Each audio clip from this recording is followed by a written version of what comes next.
नमस्कार दोस्तों, R K study 94 YouTube channel पर आप सभी का एक बार फिर से स्वागत है।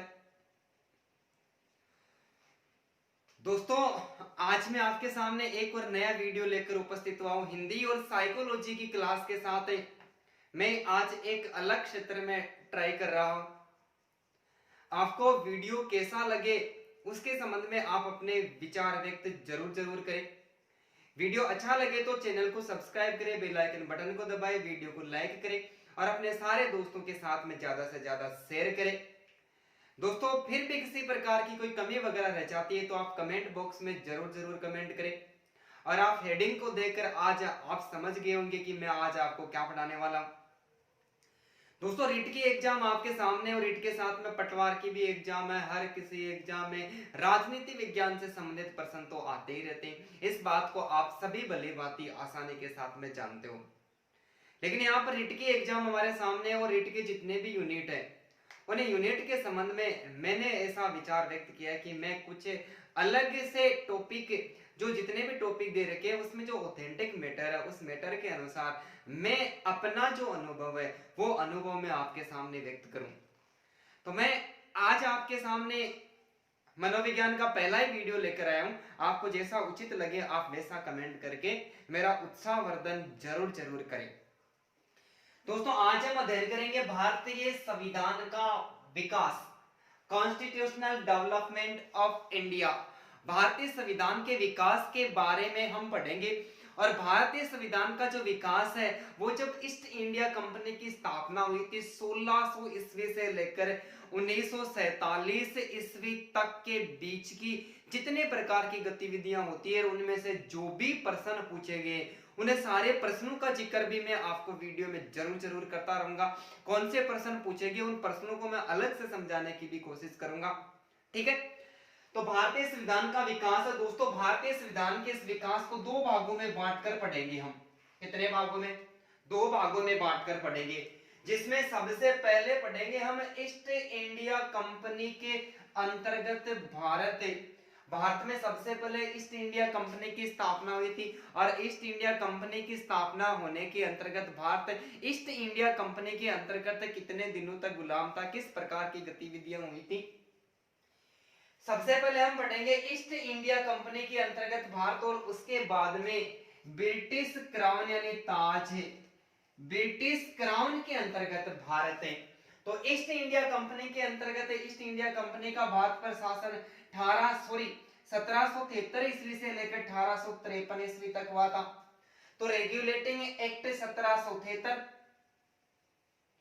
Pitt's India act 1774, charter act 1793, charter act 1813, charter act 1833 और चार्टर एक्ट 1853 ईस्वी। ये जो स्थितियां हैं ये हम किसके अंतर्गत पढ़ेंगे? ये ईस्ट इंडिया कंपनी के अंतर्गत भारत की जो स्थिति थी 1753 से लेकर 1853 ईस्वी तक के इतिहास को पढ़ेंगे। ब्रिटिश क्राउन के अंतर्गत भारत 1858 ईस्वी से लेकर 1947 तक जब आजाद हो गया तब तक के तथ्य पढ़ेंगे। इसके अंतर्गत हम पढ़ेंगे गवर्नमेंट ऑफ इंडिया एक्ट 1858 ईस्वी में पारित हुआ था। इंडियन काउंसलिंग एक्ट 1861 ईस्वी, इंडियन काउंसलिंग एक्ट 1892 ईस्वी और भारत परिषद अधिनियम 1909 जिसके अंतर्गत प्रश्न पूछे जाते हैं एग्जाम में। भारत सरकार अधिनियम 1919, भारत सरकार अधिनियम 1935 और इसके अलावा हम पढ़ेंगे अगस्त प्रस्ताव 1940, क्रिप्स मिशन प्रस्ताव 1942, कैबिनेट मिशन 1946 और इसके साथ में माउंटबेटन योजना 1947 तक के। तो ब्रिटिश क्राउन के अंतर्गत भारत 1858 से लेकर 1947 ईस्वी के मध्य रहा था। उन सारी गतिविधियों का अध्ययन करेंगे हम किसके अंतर्गत है? ब्रिटिश क्राउन के अंतर्गत है। तो भारतीय संविधान के विकास को हम दो भागों में बांटकर पढ़ेंगे, ईस्ट इंडिया कंपनी के अंतर्गत भारत है और ब्रिटिश क्राउन के अंतर्गत भारत है। दोस्तों, जो टॉपिक के पॉइंट मैंने यहाँ पर लिखे एक एक पॉइंट के बारे में हम विस्तार पूर्वक अध्ययन करेंगे और जितने भी प्रश्न है इनमें से एग्जाम में पूछेंगे, उन्हें सारे प्रश्नों की चर्चा भी करेंगे। आपको वीडियो कैसा लगेगा उसके बारे में आप अपनी राय जरूर दें। तो एक बार इसका आप स्क्रीनशॉट ले लें, आगे चर्चा करते हैं हम।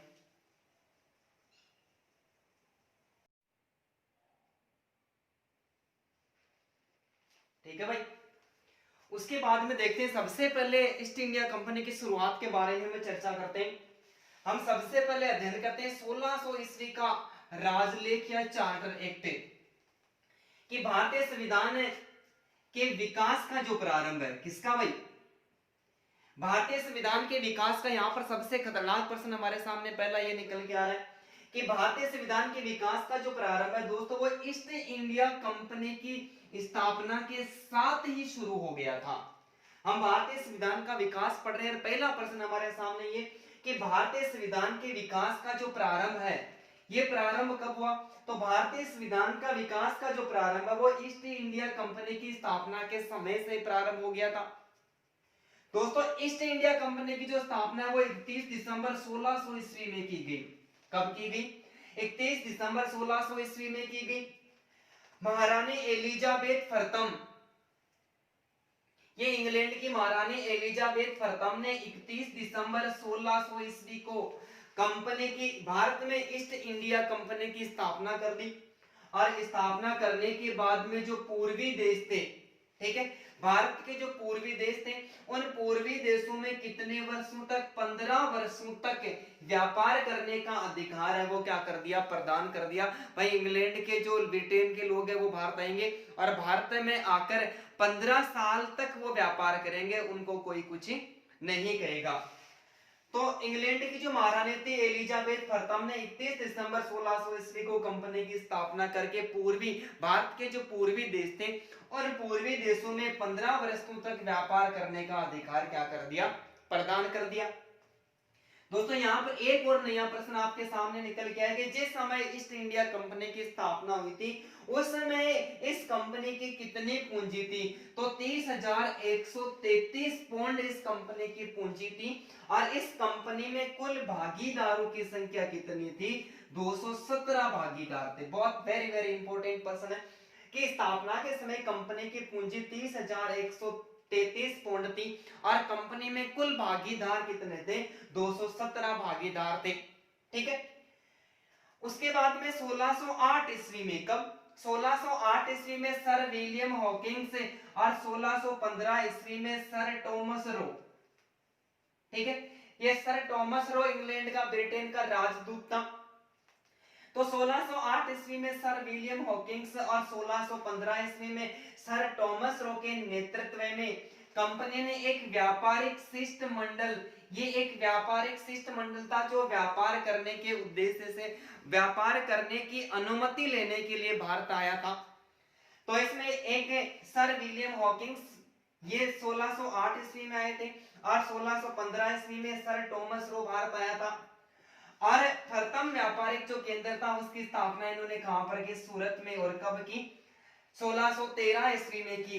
10 जनवरी 1616 ईस्वी में अजमेर में सर टॉमस रो की जो मुलाकात है वो किससे होती है, जहांगीर से होती है। और जहांगीर क्या करता है, 10 जनवरी 1616 ईस्वी को अजमेर में सर टॉमस रो को जहांगीर ने व्यापारिक फरमान प्रदान किया कि आप क्या कर सकते हो कि सूरत में स्थित जो कंपनी है आपकी व्यापार करने की कोटि है, ये व्यापार करने की कोटि भारत में क्या कर सकती है, भारत में अपना व्यापार कर सकती है। इस प्रकार की इजाजत सर टॉमस रो को सर्वप्रथम किसके द्वारा प्रदान की गई, जहांगीर के द्वारा प्रदान की गई। तो एक बार फिर से बात करते हैं, सबसे पहले हम अध्ययन करते हैं 1616 ईस्वी का राजलेख अर्थात चार्टर एक्ट, कि भारत में भारतीय संविधान का जो विकास है, इस विकास का प्रारंभ है वो ईस्ट इंडिया कंपनी की शुरुआत है, ईस्ट इंडिया कंपनी की स्थापना के समय से प्रारंभ हुआ माना जाता है। ईस्ट इंडिया कंपनी की स्थापना 31 दिसंबर 1600 ईस्वी को हुई थी। महारानी, इंग्लैंड की महारानी एलिजाबेथ प्रथम ने 31 दिसंबर 1600 ईस्वी को कंपनी की स्थापना की और स्थापना करके भारत के पूर्वी देश थे, उन पूर्वी देशों में 15 वर्षों तक व्यापार करने का अधिकार है वो प्रदान कर दिया। स्थापना के समय ईस्ट इंडिया कंपनी की स्थापना हुई थी, उस समय उनकी पूंजी थी 30,133 पौंड और उनमें भागीदार साझेदार लोग कितने थे? 217 थे। 1608 ईस्वी में सर विलियम हॉकिंस भारत का राजदूत बन के आया था और 1615 ईस्वी में सर थॉमस रो को राजदूत के रूप में भारत भेजा गया। सर थॉमस रो ने क्या किया, ये भारत में आया और आकर जहांगीर से मुलाकात की और मुलाकात करने के बाद में सूरत में 1613 ईस्वी में पहले ईस्ट इंडिया कंपनी की शुरुआत कर ली, स्थापना कर ली सॉरी। और स्थापना करने के बाद में जहांगीर से मिलने के बाद में 10 जनवरी 1616 ईस्वी में जहांगीर ने क्या किया, व्यापार करने की अनुमति दे दी। और व्यापार करने की अनुमति जब उनको मिल गई, धीरे धीरे क्या किया, उन्होंने अपने जड़ें जमा ली और अंत तक भारत को अपने गुलाम बना लिया। तो एक बार इसका आप स्क्रीनशॉट ले लें, नेक्स्ट और चर्चा करते हैं। दोस्तों मैं बहुत ही शानदार गजब के तथ्य आपके सामने लेकर उपस्थित हुआ हूं। ठीक है भाई, आप एक बार इसका जल्दी से स्क्रीनशॉट ले। ठीक है भाई, तो सूरत में ईस्ट इंडिया कंपनी की स्थापना होगी। ईस्ट इंडिया कंपनी की पहला सूरत के अंतर्गत पहला व्यापारी केंद्र है वो ईस्ट इंडिया कंपनी के द्वारा स्थापित कर दिया गया। ईस्ट इंडिया कंपनी का संपूर्ण जो प्रशासन है दोस्तों वो एक परिषद को सौंपा गया। किसको सौंपा गया? संपूर्ण प्रशासन है वो एक परिषद को सौंपा गया। और इस परिषद के अंतर्गत सदस्यों की संख्या कुल संख्या 26 थी। कुल संख्या कितनी थी? 26 थी। इन 26 में से एक गवर्नर था और एक उप गवर्नर था। ठीक है, एक गवर्नर और एक उप गवर्नर, ये दोनों कितने हो गए? 2 हो गए। और अन्य सदस्यों की संख्या कितनी थी? 24 थी। तो ईस्ट इंडिया कंपनी का संपूर्ण प्रशासन है वो किसको सौंपा गया? एक परिषद को सौंपा गया। किसको भाई? एक परिषद को सौंपा गया। और परिषद में सदस्यों की कुल संख्या कितनी थी? कुल संख्या 26 थी। ठीक है, जिसमें एक गवर्नर और एक उप गवर्नर से कुल सदस्यों की जो अन्य संख्या थी वो तो कितनी थी? अन्य संख्या तो 24 थी। और एक गवर्नर और एक उप गवर्नर सहित कुल सदस्यों की संख्या कितनी थी? 26 थी। ठीक है, ये जो परिषद स्थापित की, इस परिषद को बाद में क्या नाम दिया? कोर्ट ऑफ डायरेक्टर्स यानी निदेशक मंडल नाम दिया बाद में। ठीक है, तो ईस्ट इंडिया कंपनी का संपूर्ण प्रशासन एक परिषद को सौंपा गया। परिषद के अंतर्गत एक गवर्नर और एक उप गवर्नर और अन्य सदस्यों की संख्या 24 और कुल सदस्यों की संख्या कितनी? 26। ठीक है, बाद में इस परिषद को कोर्ट ऑफ डायरेक्टर निदेशक मंडल नाम दिया गया कि इससे जो परिषद स्थापना की ईस्ट इंडिया कंपनी, इस ईस्ट इंडिया कंपनी की जो विधि है, कानून है, ये बनाने का जो कार्य है वो किसको दिया? इस निदेशक मंडल को दिया। ठीक है, सन 1617 ईस्वी में दक्षिणी भारत में प्रथम व्यापारिक जो केंद्र है वो कहां पर स्थापित किया गया भाई? वो मछलीपट्टनम में स्थापित किया। अब हमारे सामने 2 प्रश्न बन के आ रहा है कि पहला व्यापारिक केंद्र तो 1613 ईस्वी में कहां पर? सूरत में स्थापित किया। और दूसरा 1617 ईस्वी में कहां पर स्थापित किया? मछलीपट्टनम में स्थापित किया। और बाद में इसे कहां पर स्थापित कर दिया? थोड़े दिनों के बाद में इसको मद्रास स्थापित कर दिया। मद्रास के दुर्ग का जो नाम है वो बदल कर क्या कर दिया? फोर्ट सेंट जॉर्ज नाम रख दिया। मद्रास के दुर्ग का नाम है वो फोर्ट सेंट जॉर्ज रख दिया। और 1700 ईस्वी में अंग्रेजों ने बंगाल में फोर्ट विलियम्स तथा कलकत्ता नगर बसाया। कौन सा नगर बसाया? 1700 ईस्वी में अंग्रेजों ने बंगाल में फोर्ट विलियम्स एवं कलकत्ता नगर बसा दिया। और बसाने के बाद में उसके बाद में क्या होता है? 1726 ईस्वी में, कब भाई? 1726 ईस्वी में बंगाल, मद्रास, बंगाल, मद्रास और मद्रास के साथ में जो मुंबई, ये मुंबई प्रांत थे। इन मुंबई प्रांतों के जो गवर्नर अर्थात जो राज्यपाल थे, प्रेसिडेंट थे, उनको क्या किया? उन्हीं को बंगाल, मद्रास और मुंबई के जो गवर्नर प्रेसिडेंट थे उन प्रेसिडेंट को कानून बनाने की शक्तियां दे दी। भाई इनसे पहले तो कानून किसके द्वारा, विधि नियम है वो किसके द्वारा बनाए जा रहे थे? वो निदेशक मंडल के द्वारा बनाए जाएंगे थे। और 1726 ईस्वी के अंतर्गत क्या गया? कानून और विधि बनाने की जो शक्ति है वो बंगाल, मद्रास और मुंबई के गवर्नर, प्रेसिडेंट थे, राज्यपाल थे, उनको दे दिया गया। तो ईस्ट इंडिया कंपनी का संपूर्ण प्रशासन किसके द्वारा संभाला जा रहा था? एक परिषद के द्वारा संभाला जा रहा था, जिसमें सदस्यों की संख्या गवर्नर और उप गवर्नर के सहित 26 थी। अन्य सदस्यों की संख्या 24 थी। तो 2 तो गवर्नर और उप गवर्नर और अन्य 26 है। बाद में इस परिषद को कोर्ट ऑफ डायरेक्टर यानी निदेशक मंडल नाम दिया गया। उसके बाद में सन 1617 ईस्वी में दक्षिणी भारत में प्रथम व्यापारिक केंद्र है वो ईस्ट इंडिया कंपनी के द्वारा मछलीपट्टनम में स्थापित किया गया। बाद में उसको कहां पर ट्रांसफर कर दिया, मद्रास के अंतर्गत स्थापित कर दिया और मद्रास दुर्ग का नाम है वो फोर्ट सेंट जॉर्ज रख दिया गया। 1700 ईस्वी में अंग्रेजों ने बंगाल में फोर्ट विलियम्स एवं कलकत्ता नगर बसाया और उसके बाद में 1726 ईस्वी में जो ईस्ट इंडिया कंपनी के द्वारा एक निदेशक मंडल बनाया गया था उस निदेशक मंडल से जो अधिकार वगैरह वो छीन लिए गए और मद्रास से बंगाल और मुंबई के जो गवर्नर प्रेसिडेंट थे उनको दे दिया और कानून बनाने की जो शक्तियां थी वो इन गवर्नरों को दे दी गई। तो उम्मीद करता हूं कि ये तथ्य भी आपको आसानी के साथ में समझ में आए होंगे। तो दोस्तों जल्दी से आप इनका भी स्क्रीनशॉट ले लें, आगे और चर्चा करते हैं।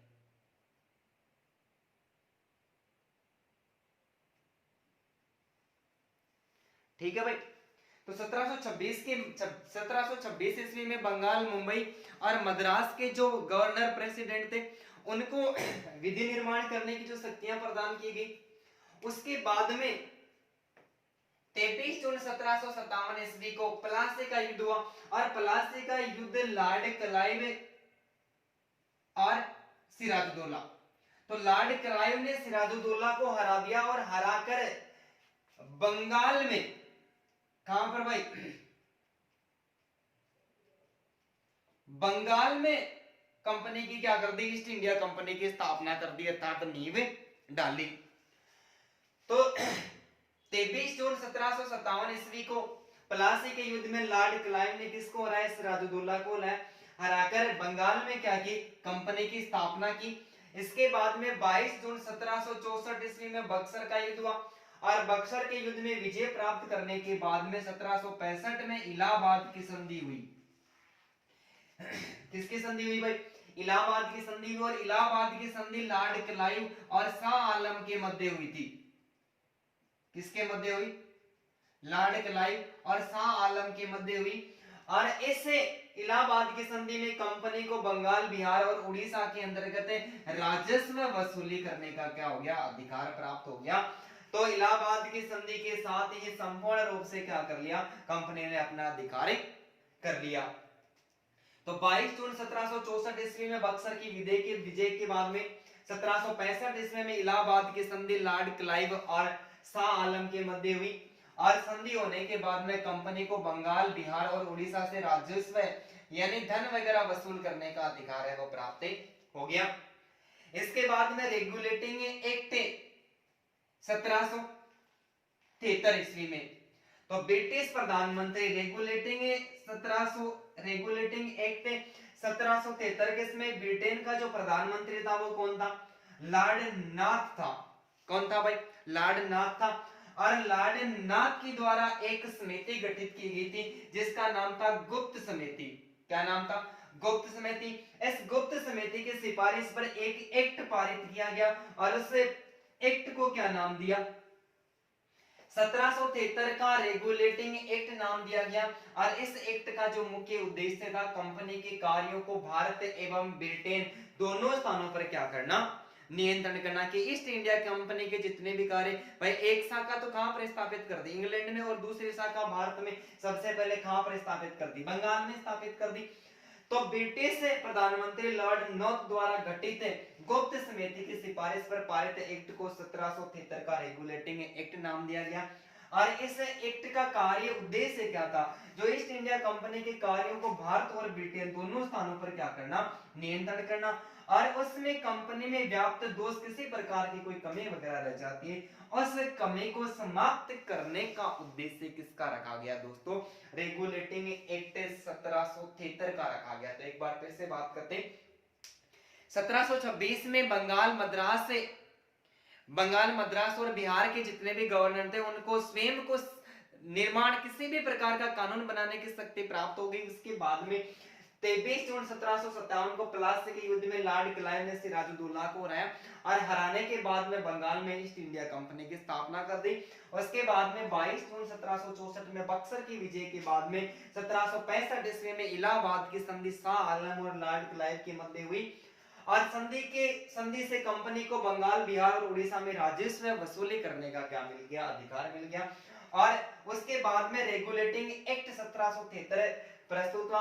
ब्रिटिश प्रधानमंत्री लॉर्ड नॉर्थ द्वारा गठित एक गुप्त समिति की सिफारिश में पारित एक एक्ट है वो पारित किया गया और पारित एक्ट को 1773 का रेगुलेटिंग एक्ट नाम दिया गया और इसका उद्देश्य था कंपनी के कार्यों को भारत में तथा ब्रिटेन में दोनों स्थानों पर नियंत्रण करना और फिर भी किसी प्रकार की कोई कमी वगैरह रह जाती है उन कमी को क्या करना, समाप्त करना। तो उम्मीद करता हूं कि ये भी समझ में आया होगा। तो दोस्तों जल्दी से इसका स्क्रीनशॉट ले लें, ठीक है भाई। तो उसके बाद में कि 1700 रेगुलेटिंग 1700 एक्ट के अंतर्गत और क्या प्रावधान थे। भारतीय संविधान की प्रक्रिया का जो पहला चरण है, ये पर्सन है, ये सेकंड ग्रेड रिट की एग्जाम में कम से कम 4 बार पूछा भी जा चुका है कि भारतीय संविधान की प्रक्रिया का पहला चरण है वो कब शुरू होता है।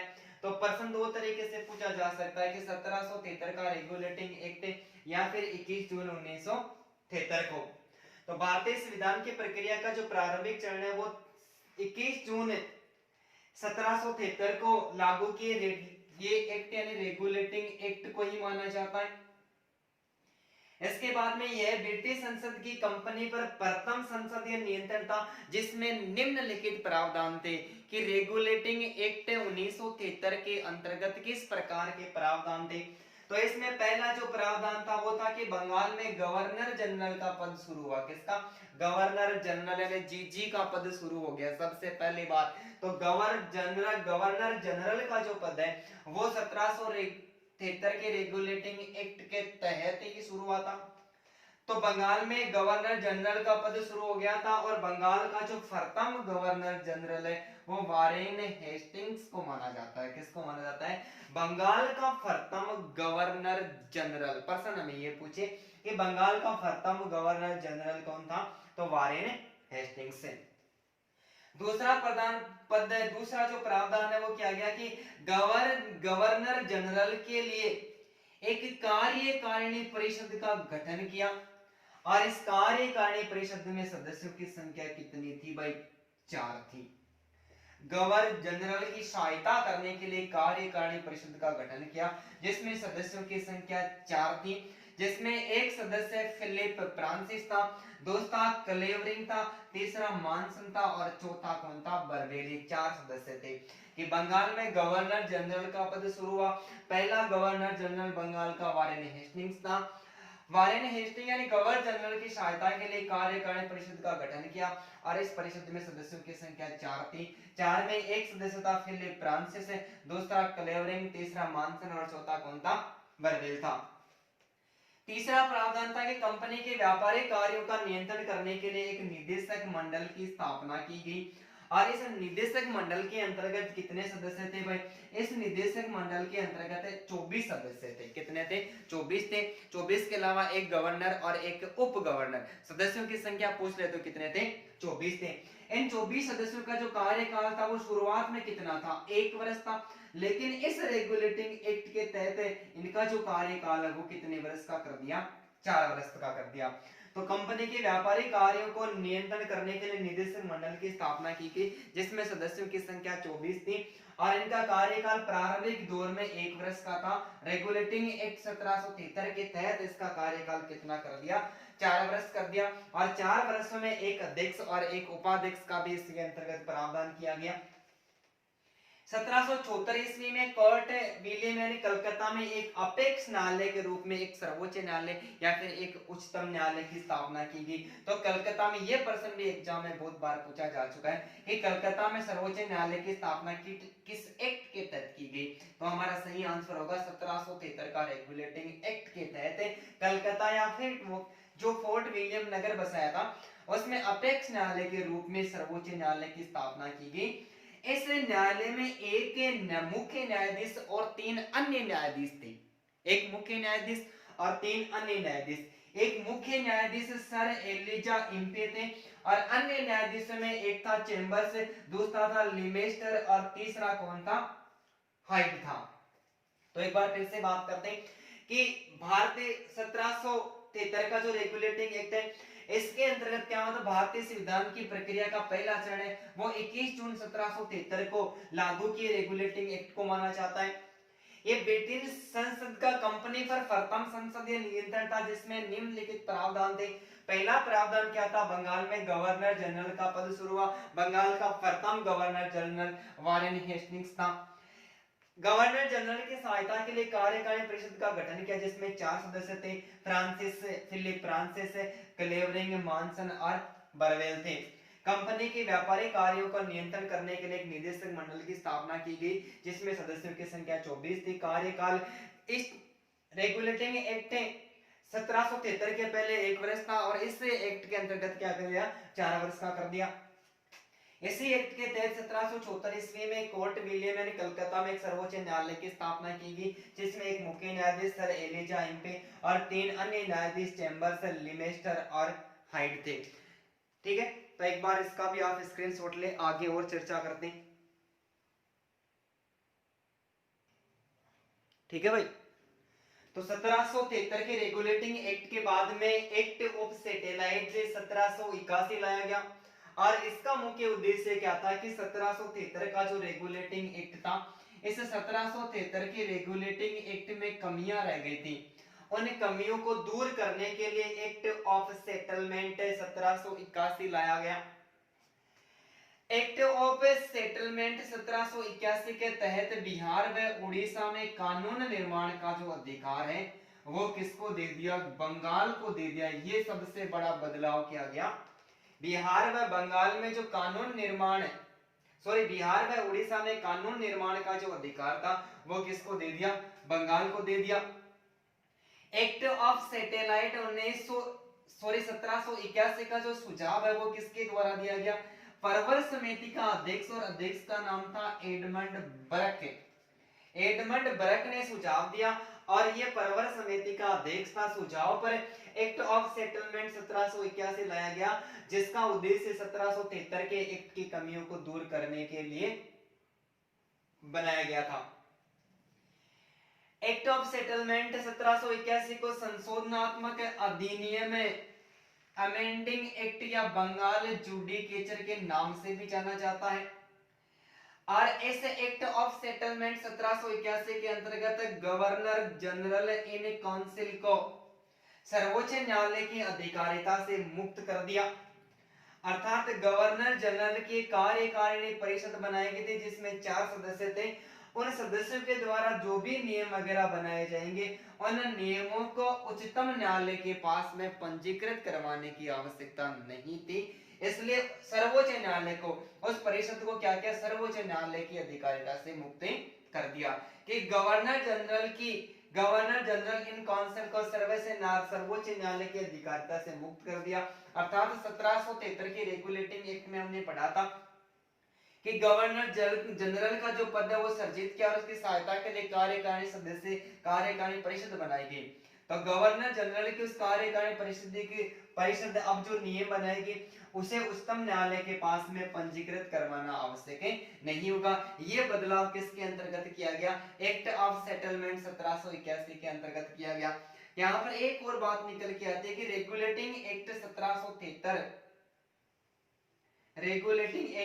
1773 के व्याप्त दोषों को दूर करने के उद्देश्य से 1773 ईस्वी में एक दंडाज अधिनियम तथा नवंबर 1973 ईस्वी में पॉक्स ऑफ भारतीय विधेयक लाया गया। परंतु दंडाज अधिनियम और पॉक्स का भारतीय विधेयक जो अधिनियम था ये दोनों ही पारित नहीं हुए। जब ये दोनों पारित नहीं हुए तो ब्रिटेन का जो प्रधानमंत्री था लॉर्ड नॉर्थ और पॉक्स की वहां पर एक गठबंधन की सरकार थी। इस गठबंधन की सरकार को क्या देना पड़ा, त्यागपत्र देना पड़ा। तो त्यागपत्र देने के बाद में सरकार गिर गई और त्यागपत्र देने के बाद में फिक्स्ड इंडिया एक्ट 1784 लाया गया। क्या लाया गया, फिक्स इंडिया एक्ट 1784 लाया गया। तो रेगुलेटिंग एक्ट 1773 के व्याप्त दोषों को दूर करने के लिए 1773 ईस्वी में एक दंडाज अधिनियम तथा नवंबर 1773 ईस्वी में पक्ष का भारतीय विधेयक लाया गया। पारित नहीं हो पाया तो लॉर्ड नॉर्थ और पक्ष की मिलीजुली सरकार गिर गई। उसके बाद में फिक्स इंडिया एक्ट 1784 लाया गया। तो एक बार फिर से बात करते हैं कि रेगुलेटिंग एक्ट 1773 की कमियों को दूर करने के लिए एक्ट ऑफ सेटलमेंट 1781 लाया गया। इसके तहत बिहार व उड़ीसा में कानून निर्माण का अधिकार बंगाल के गवर्नर को दे दिया। और ये एक्ट ऑफ सेटलमेंट 1781 का सुझाव परवर समिति का जो अध्यक्ष था एडमंड बर्क के द्वारा दिया गया था। इसे संशोधनात्मक अधिनियम अमेंडिंग एक्ट या बंगाल जुडिशियल के नाम से भी जाना जाता है। गवर्नर जनरल इन काउंसिल को सर्वोच्च न्यायालय की अधिकारिता से मुक्त कर दिया। किसके अंतर्गत है? एक्ट ऑफ सेटलमेंट 1781 के अंतर्गत है। अर्थात गवर्नर जनरल की जो कार्यकारिणी परिषद थी अब जो नियम बनाएगी उसे उच्चतम न्यायालय के पास में पंजीकृत कराना आवश्यक नहीं होगा। रेगुलेटिंग एक्ट 1773 के व्यापक दोषों को दूर करने के उद्देश्य से 1773 में दंडाज अधिनियम तथा नवंबर 1773 में पॉक्स का भारतीय विधेयक लाया गया, परंतु दोनों ही पारित नहीं हुए तो लॉर्ड नॉर्थ और पॉक्स की मिलीजुली सरकार गिर गई और उसके बाद में पिट्स इंडिया एक्ट 1784 लाया गया। तो एक बार इसका स्क्रीनशॉट ले ले, आगे अध्ययन करते हैं पिट्स इंडिया एक्ट 1784। ठीक है भाई। एक्ट ऑफ सैटेलाइट 1781 असफल हो गया और दोस्तों असफल होने के बाद में पिट्स इंडिया एक्ट 1784 लाया गया। इसका नाम, इस एक्ट का नाम ब्रिटिश प्रधानमंत्री विलियम पिट्स के नाम पर पड़ा, क्योंकि 1773 के अंतर्गत पॉक्स एक्ट अधिनियम था, भारतीय अधिनियम था, वो असफल हो गया। और असफल होने के बाद में हमने पढ़ा था कि 1773 का रेगुलेटिंग एक्ट था। उस समय इंग्लैंड का जो प्रधानमंत्री लॉर्ड नॉर्थ था उसकी सरकार को त्यागपत्र देना पड़ा और त्यागपत्र देने के बाद में 1784 ईस्वी में ब्रिटेन का नया प्रधानमंत्री विलियम पिट्स को बनाया गया। किसको बनाया गया? विलियम पिट्स को बनाया गया। तो 1784 का पिट्स इंडिया एक्ट है वो नाम विलियम पिट्स के नाम पर ही पड़ा। ठीक है। 1773 के अंतर्गत गवर्नर जनरल की सहायता के लिए एक कार्यकारिणी परिषद का गठन किया गया था, लेकिन 1784 में क्या किया? इस एक्ट के तहत राजनीतिक कार्यों जैसे सेना संबंधी, सैनिक संबंधी, संधि संबंधी जो कार्य होते वो राजनीतिक कार्य होते और व्यापारिक कार्य, राजनीतिक और व्यापारिक कार्यों को अलग अलग कर दिया। अलग अलग करने के बाद में दो अलग अलग संस्थाओं की स्थापना की। राजनीतिक कार्यों का संचालन करने के लिए एक संचालन मंडल की स्थापना की गई। ऐसे संचालन मंडल की स्थापना इंग्लैंड के अंतर्गत की गई और दोस्तों मंत्रिमंडल मंडल के अंतर्गत सदस्यों की संख्या 6 थी। कितनी थी? 6 थी। व्यापारिक कार्यों हेतु एक नियंत्रण मंडल बनाया गया और गवर्नर जनरल की जो कार्यकारिणी परिषद के सदस्य थे, इन सदस्यों की संख्या 4 से हटाकर 3 कर दी गई। किस अधिनियम के तहत? पिट्स इंडिया एक्ट 1784 के तहत। भाई राजनीतिक कार्यों के लिए एक संचालन मंडल अलग से बना दिया जिसमें सदस्यों की संख्या 6 थी और व्यापारिक कार्य हेतु एक नियंत्रण मंडल बनाया दोस्तों और इसके अंतर्गत सदस्यों की संख्या कितनी थी? 4 थी। गवर्नर जनरल की कार्यकारिणी परिषद का गठन है वो 1773 के रेगुलेटिंग एक्ट के तहत किया गया था और सदस्यों की संख्या 4 थी। कितनी थी? 4 थी। उन 4 को गठाकर रेगुलेटिंग एक्ट के तहत पिट्स इंडिया एक्ट के तहत कितनी कर दी गई? भाई 3 ही कर दी गई। इसके अलावा इसमें एक और प्रावधान किया, केंद्रीय शासन का अनुपालन न होने पर गवर्नर जनरल को प्रांतीय बंगाल, बिहार और मद्रास की जो प्रांतीय सरकारें थी उन सरकारों को बर्खास्त करने का अधिकार किस एक्ट के तहत प्रदान किया गया? तो पिट्स इंडिया एक्ट 1784 के द्वारा प्रदान किया गया।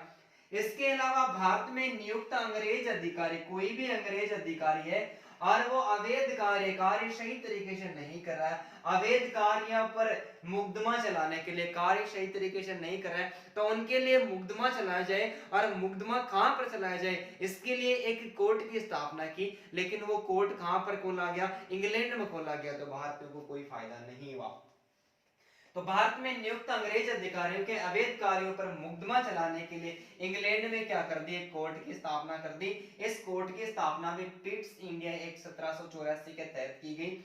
इस एक्ट द्वारा कंपनी के कर्मचारियों को उपहार लेने से प्रतिबंध लगा दिया। तो आप बता सकते हो क्या कि किस अधिनियम के, किस एक्ट के अंतर्गत अंग्रेज अधिकारियों को भारतीय द्वारा उपहार लेने की स्वीकृति प्रदान की गई? तो 1773 का जो रेगुलेटिंग एक्ट था, उस 1773 के रेगुलेटिंग एक्ट के अंतर्गत कंपनी के जितने भी कर्मचारी है भारतीय लोगों से उपहार वगैरह अन्य कोई वस्तुएं वो ले सकते हैं, लेकिन 1784 के अंतर्गत वापस क्या किया, भारतीयों से उपहार लेने पर प्रतिबंध लगा दिया। इस अधिनियम में, इस एक्ट में एक और कार्य हुआ, इस अधिनियम द्वारा गवर्नर जनरल को देशी राजाओं से युद्ध तथा संधि करने से पहले कंपनी के जो डायरेक्टर थे, अधिकारी थे, उन अधिकारियों से स्वीकृति लेना अनिवार्य कर दिया। तो इस प्रकार के ये प्रावधान है वो किसके अंतर्गत किए, 1784 के पिट्स इंडिया एक्ट। ये पिट्स इंडिया एक्ट क्यों लाया गया कि 1773 के रेगुलेटिंग एक्ट कि कमियों को दूर करने के लिए एक्ट ऑफ सेटलमेंट 1781 लाया गया, वो असफल हो गया।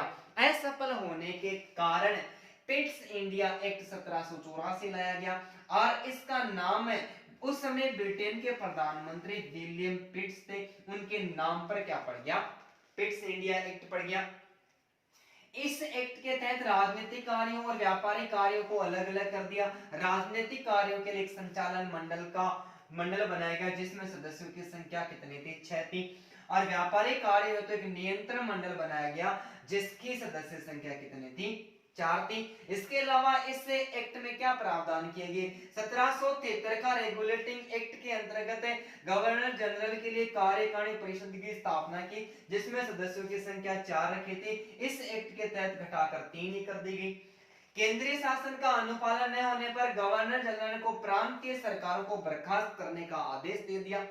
भारत में नियुक्त अंग्रेज अधिकारी अवैध कार्य करें, कार्य सही तरीके से नहीं करें, घपला करें, उनकी जांच करने के लिए या फिर उनको सजा दिलवाने के लिए इंग्लैंड में एक कोर्ट की स्थापना रेगुलेटिंग एक्ट 1784 के तहत की गई।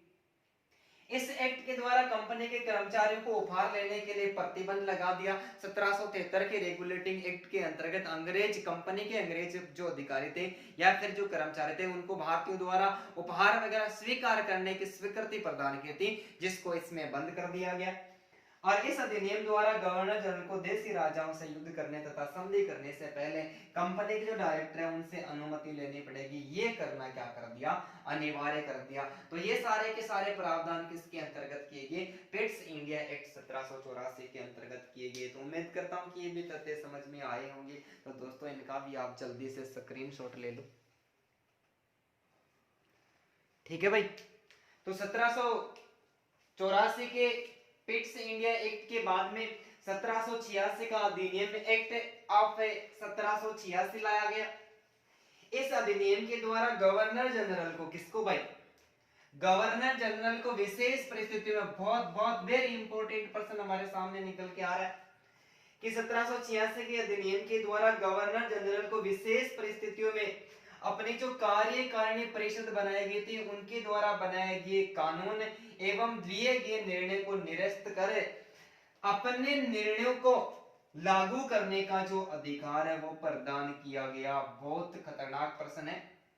कब, 1786 के अधिनियम के द्वारा गवर्नर जनरल की विशेष परिस्थितियों में किसी भी प्रकार की कोई परिस्थिति खड़ी हो जाती है, कोई भी राजा वगैरह है वो आक्रमण वगैरह कर देता है या फिर भारत के जितने भी लोग थे वह कंपनी के सदस्यों के प्रति यदि अपना अनुशासन है वो खो बैठते हैं, किसी भी प्रकार की कोई विवादित स्थिति उत्पन्न हो जाती है, तब विशेष परिस्थितियों में परिषद के निर्णयों को निरस्त कर अपने निर्णयों को लागू करने का जो अधिकार है वो किसको प्रदान किया गया, गवर्नर जनरल को प्रदान किया गया। इस अधिनियम में गवर्नर जनरल को प्रधान सेनापति की शक्तियां प्रदान की गई। किसकी शक्तियां, प्रधान सेनापति की। अब क्या आप हमें ये बता सकते हो क्या कि प्रधान सेनापति का पद लागू किस एक्ट के तहत किया गया, प्रधान सेनापति का जो पद है वो किस एक्ट के तहत लागू किया?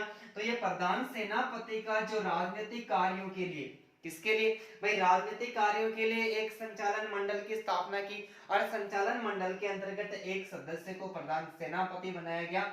तो ये पिट्स इंडिया एक्ट 1784 के तहत किया गया। किसके तहत? पिट्स इंडिया एक्ट 1784 के तहत प्रधान सेनापति की भी पद का भी सर्जन किया गया। लेकिन इस अधिनियम में गवर्नर जनरल को प्रधान सेनापति की शक्तियां प्रदान कर दी थोड़े दिनों के बाद में। तो यह दोनों अधिकार, कौन से अधिकार? विशेष परिस्थितियों में निर्णय लागू करने और प्रधान सेनापति की शक्तियों का, ये दोनों अधिकार सर्वप्रथम लॉर्ड कॉर्नवालिस ने प्राप्त किए। किसने? लॉर्ड कॉर्नवालिस ने। तो ये भी एक सबसे खतरनाक प्रश्न निकल के आता है। इसके अलावा यूपीएससी एग्जाम में एक प्रश्न पूछा गया है कि 1765 ईस्वी को, 1765 में इलाहाबाद की जो संधि थी वो शाह आलम और लॉर्ड क्लाइव के बीच में हुई थी। तो 1765 ईस्वी को एंग्लो इंडियन इतिहास का, अंग्रेजों और भारतीय इतिहास का युग परिवर्तन काल किसने कहा है? तो 1765 अर्थात इलाहाबाद की संधि को एंग्लो इंडियन इतिहास का युग परिवर्तन काल है, वो इल्बर्ट को कहा, इल्बर्ट ने कहा है। किसने कहा है कि 1765 ईस्वी को एंग्लो इंडियन इतिहास का युग परिवर्तन काल किसने कहा? तो हमारा सही आंसर क्या हो जाएगा? इल्बर्ट हो जाएगा। ठीक है। तो 1784 के पिट्स इंडिया एक्ट के बाद में 1786 का एक और अधिनियम लाया गया और उसमें दो विशेष प्रकार की बातें निकल के आई कि विशेष परिस्थितियों में गवर्नर जनरल क्या करता है? अपनी विशेष परिस्थितियों में कार्यकारिणी परिषद के द्वारा लिए गए निर्णयों को निरस्त कर सकता है, स्वयं निर्णय ले सकता है। इस अधिनियम के द्वारा गवर्नर जनरल को प्रधान सेनापति की शक्तियां भी प्रदान की गई। प्रधान सेनापति का पद है वो 1784 के पिट्स इंडिया एक्ट में लागू किया गया और दोनों प्रकार की शक्तियां प्राप्त करने वाला प्रथम जो गवर्नर जनरल था वो किसको माना जाता है? लॉर्ड कॉर्नवालिस को माना जाता है। एक और प्रश्न है 1765 ईस्वी को एंग्लो इंडियन इतिहास का युग परिवर्तन काल किसके द्वारा किया गया? तो इल्बर्ट के द्वारा किया गया। तो दोस्तों उम्मीद करता हूं कि छोटा सा जो यूनिट था, छोटा सा तथ्य था, ये आप सभी को समझ में आया होगा। दोस्तों शुरुआत ही करिए, मैंने अपने अनुभव को आप लोगों के सामने प्रस्तुत करने की कोशिश की। पीछे की जितने भी एग्जाम लगे सारे एग्जाम को देखते हुए तो किस प्रकार की स्थिति रहती है आप कमेंट करके जरूर मुझे कमेंट में बताएं। यदि आपको वीडियो अच्छा लगता है तो मैं आगे रेट में जितने भी यूनिट दे रखे वो सारे यूनिट्स को विस्तारित रूप से मैं आपके सामने प्रस्तुत करने की कोशिश करूंगा। मैं आप सभी से इजाजत लेना चाहता हूं। जय हिंद, जय भारत।